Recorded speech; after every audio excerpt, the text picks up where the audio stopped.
sur scène le réalisateur du film Ishan Shukla.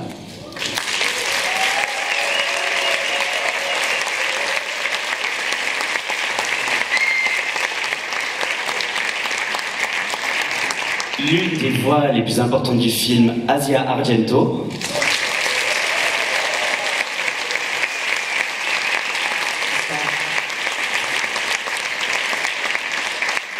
La productrice du film, Bikwan Tran.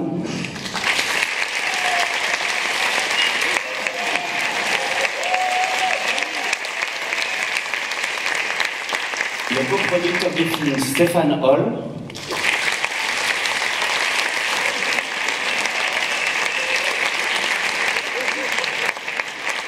Et le character designer du film, Yanning Feng.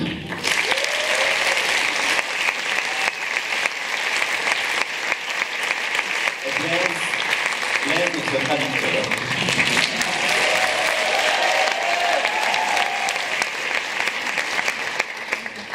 Welcome. You want to say something to the audience? Hello. Thank you so much for that lovely reception. This is a wonderful theater, and I'm super happy with this crowd and the applause. And standing beside my wonderful team, Asia, Bikwan, Stefan, Yanning. This is fantastic. And that's the photo call going on right now. And just want to say something very quickly that I made this film as a reaction to the kind of world we are living in today. I started back in 2010, 2011 when the Arab Spring started happening, and the world changed from there towards two polar opposites. So it's a reaction, but through a very absurd lens of a filmmaker. Donc il vous remercie chaleureusement d'être ici et d'être accompagné par l'équipe. Et il a fait ce film comme une réaction, j'ai pas très bien compris, au monde dans lequel on vit, et puis vous allez voir ce que vous avez. Okay. And I'm also very, very thankful that I had a completely diverse characters in the film, and some of them were played by some of the best actors working in the industry today. And one of them, one of the main characters who has the name in the title of the movie is Asia. And we started working in the pandemic. She was, when she saw the script, she completely transformed it and made it her own. And we were very lucky to have her own music in the film, which you will see very quickly. Asia, would like to talk something about it? Maybe he wants to translate. Donc, il y avait un groupe très divers d'actrices dans le film, et la voix principale c'est celle d'Asia qui a un peu transformé le film par elle-même, et du coup elle va nous dire quelques mots. Yes, it's a trip to be here because when I read the script, and I had never worked, or maybe I have done a little bit of voiceovers, but I had never worked in such a way. It was during the pandemic. Non, je parle français, attends.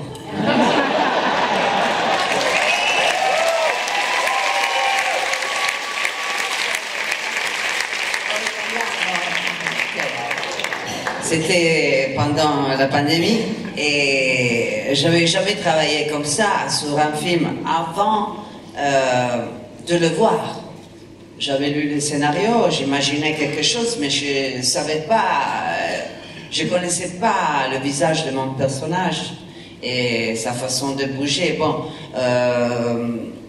j'étais dans la salle d'enregistration et on se regardait sur Skype, un truc comme ça. Il m'enregistrait avec une caméra. Et il savait très bien ce qu'il voulait. Il m'a donné des directions, je l'ai fait plusieurs fois, c'est pas buona la prima, non, il voulait il savait, et moi je ne savais pas. Et quand j'ai vu, et c'est la première fois que je vois le film aujourd'hui avec vous, c'était un plaisir, et je sais pas, mais j'ai vu quelques images.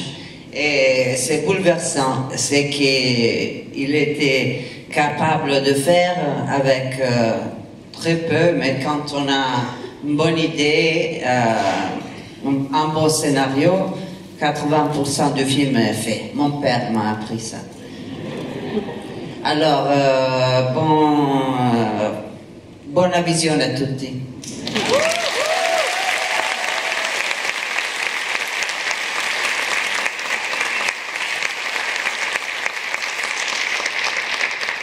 Est-ce que les productrices, character designers veulent dire quelque chose?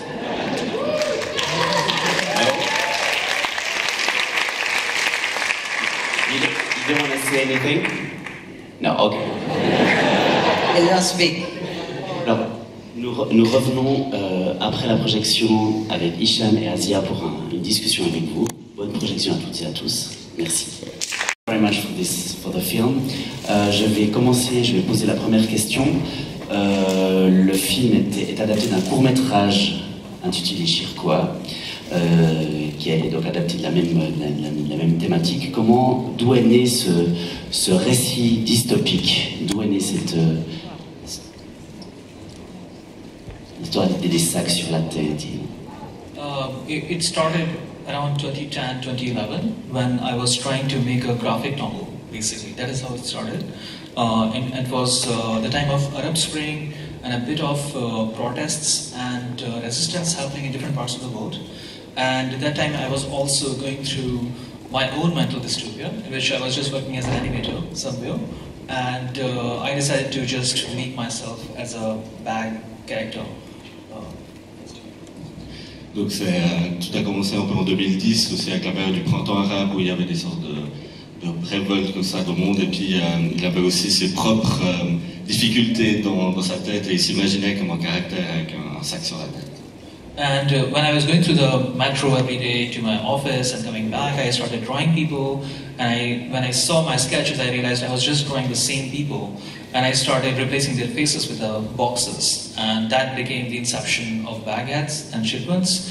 And then as the world changed and things around me changed as I traveled, I realized I need to infuse more of what is going on today and just put it through a completely psychedelic, absurd lens, which turned out to be two polar opposites, a completely free world and a completely dystopian world. Donc ensuite, pendant cette période, quand il faisait ses trajets à son bureau, il faisait des dessins des personnes qu'il voyait, et puis il s'est rendu compte qu'il dessinait les personnes toujours avec des sortes de pixels sur la tête, et c'est comme ça qu'est vraiment venue l'idée des baguettes. Et puis quand le monde a évolué, lui il s'est dit qu'il fallait qu'il retrouve un peu ces changements-là dans le film, et c'est là qu'il s'est imaginé avoir la différence entre un monde complètement libre et un monde complètement cloisonné.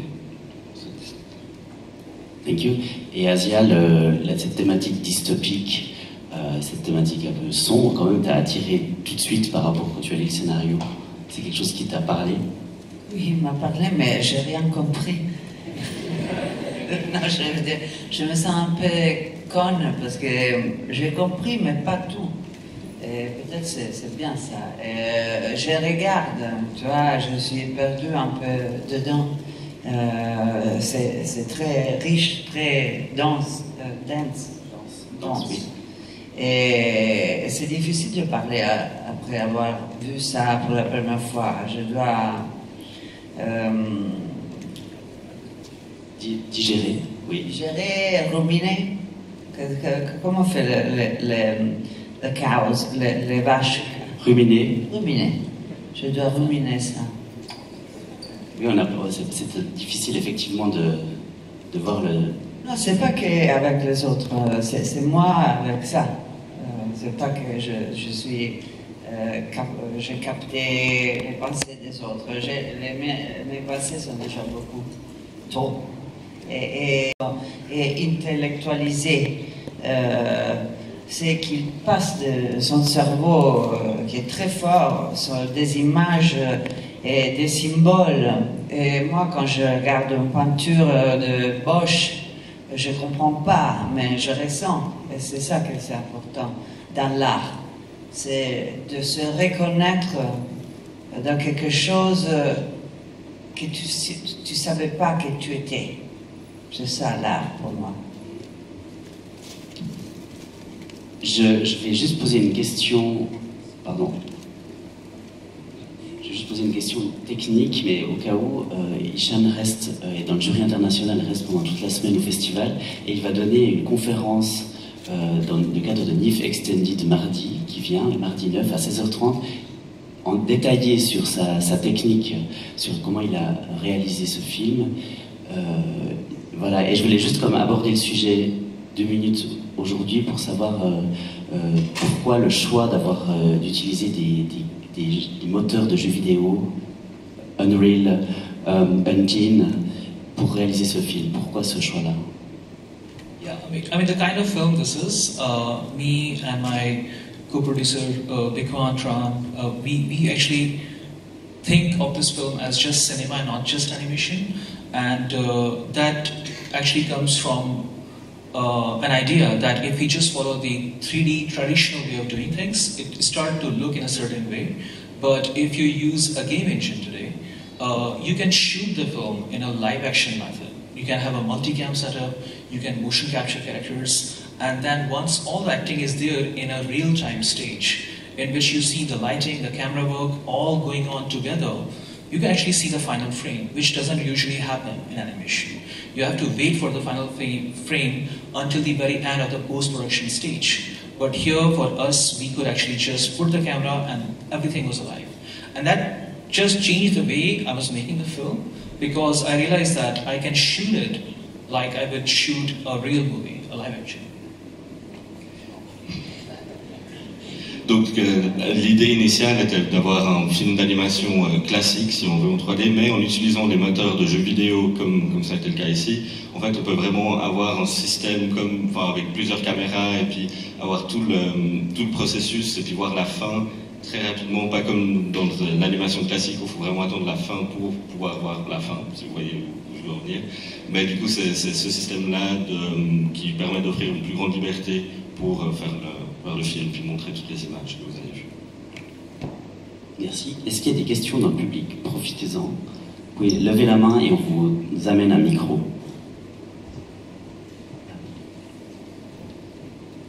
Bonjour, merci pour votre œuvre. Est-ce que vous pourriez élaborer un peu sur la critique à la liberté de la part d'eau?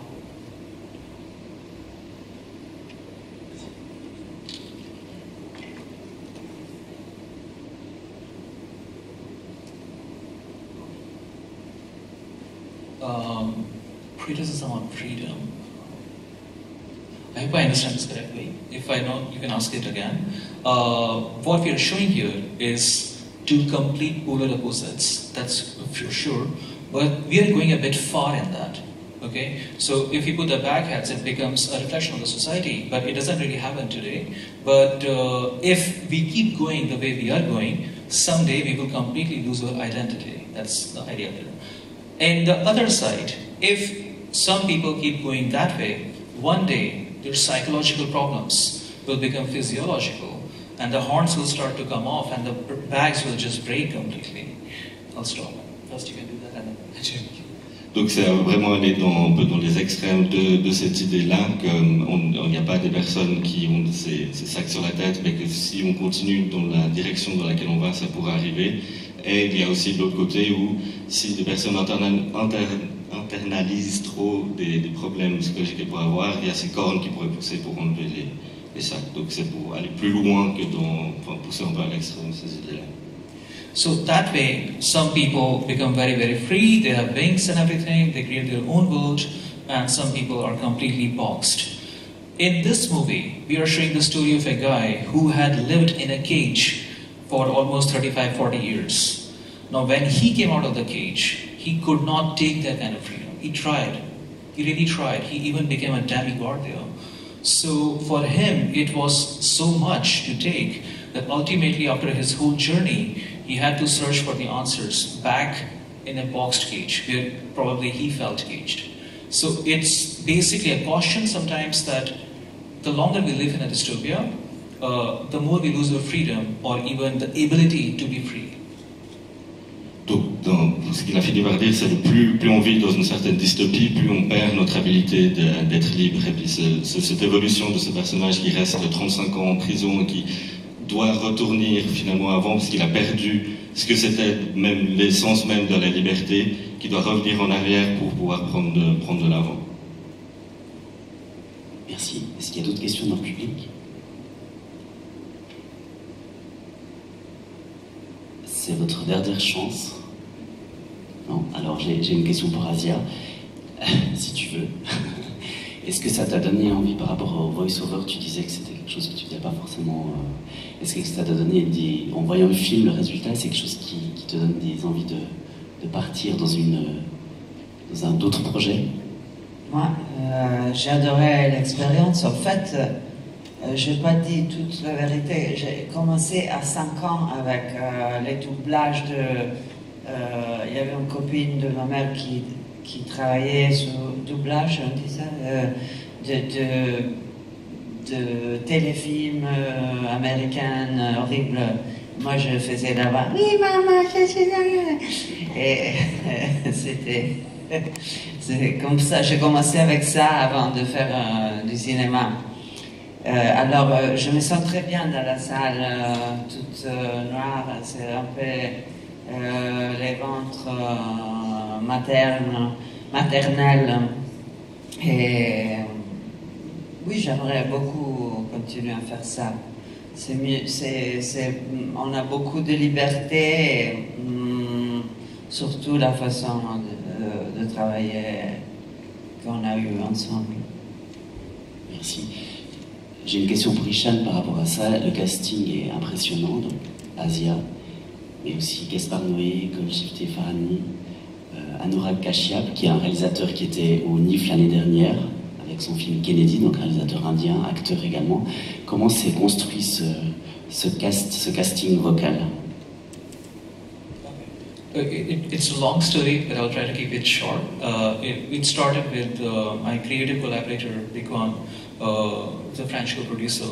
When she saw the movie, the script, she always thought of it as just a story, a cinema story, not just animation.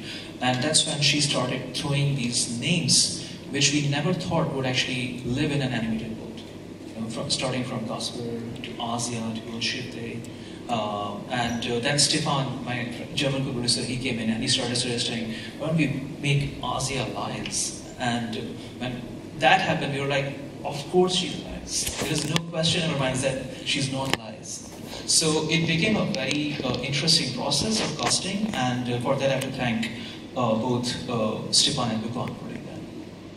Donc au début, quand la coproduction française a lu le scénario, l'idée c'était d'avoir un vrai film, enfin un film pas d'animation disons, et parce qu'il y avait tous les noms qui figurent dans le cast maintenant ont été donnés, mais on s'imaginait pas, enfin ils s'imaginaient pas que ces personnes pouvaient être mises en animation. Et c'est quand le coproducteur allemand est venu plus sur le projet que cette idée a pris vraiment naissance. Et puis du coup c'est grâce à ces deux personnes qu'il y a vraiment eu ce résultat. And with casting, something very organic also happened. When I learned that, we will have Asia doing lies, I was already a fan of her music.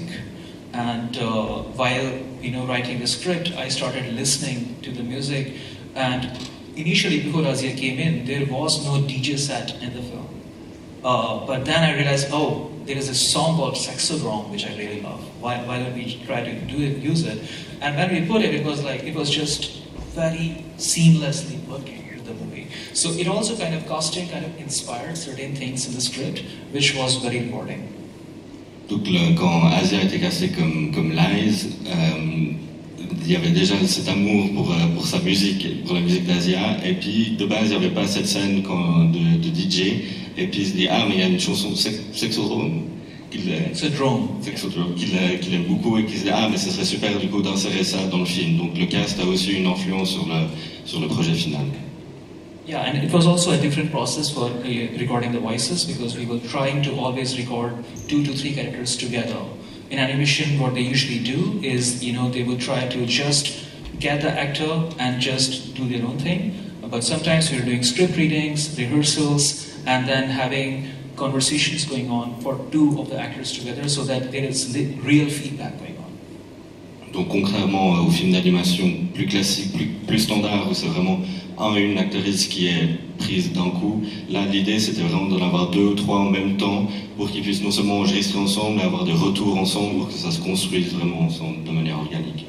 And the easiest and one of the most fun recordings were, I would say, one was Gaspar and another was Asia.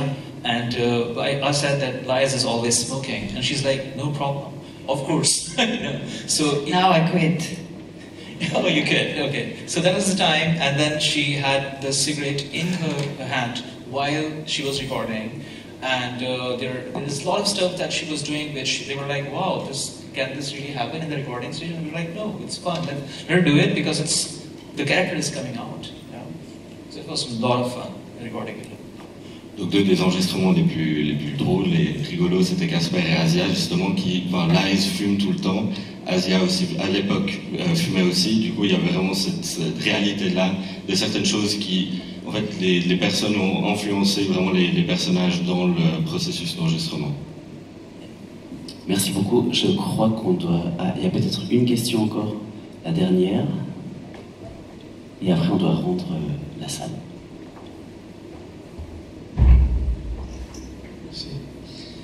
Bonsoir, bravo pour votre œuvre.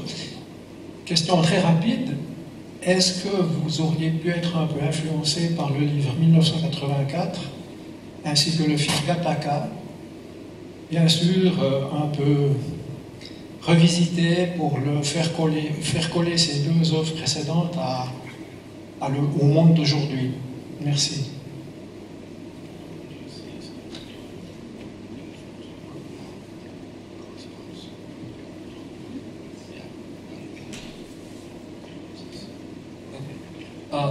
I wouldn't call it Gattaca, definitely, but yeah, certainly 1984 and a bit of Brazil as well. Brazil is something which fits right into my brain. It's very enticing, that movie. At the same time, there were a few references from Jodorowsky's movies as well, especially in the second half. And a lot of paintings and a little bit of the writings of Khalil Gibran, the early writings and the poetry. Those were the primary inspirations, I would say, for the movie. And I would say it's definitely getting reflected more and more in the world right now. Donc plus 1984 et Brésil plutôt que Gattaca, qui ont vraiment été des influences Brésil beaucoup pour le film et dans ses pensées, et aussi des écrits de Khalil Gibran et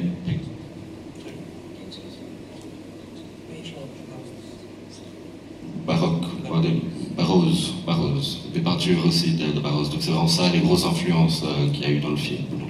Yeah, and it certainly is happening more and more, and the more we see and live, I think it's definitely going in a slightly dark direction, but there is hope, I guess. I don't know. Il y a, même si maintenant on va de plus en plus dans une direction plus sombre, il y a toujours de l'espoir. Alors, on termine sur une note d'espoir, justement.